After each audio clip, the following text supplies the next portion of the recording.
Through the thermal lens, the cool blue forest floor vanishes. Here, the earth glows angry red. It is venting heat like a foundry.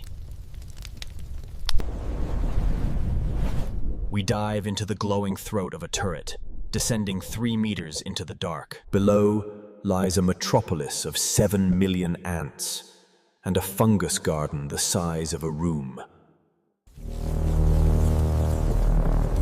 Every breath they take consumes oxygen.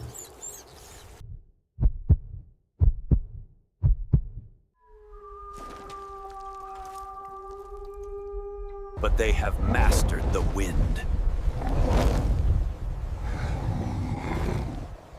We observe the turret design, porous walls built to capture the slightest surface breeze.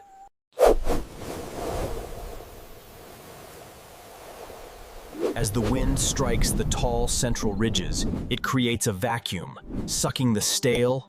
Simultaneously, cold, oxygen-rich air is pulled in through the lower vents. The entire mound inhales. We burn fossil fuels to condition our air. They utilize simple physics. They have turned the chaos of the weather into the lungs of their city. The forest floor is breathing.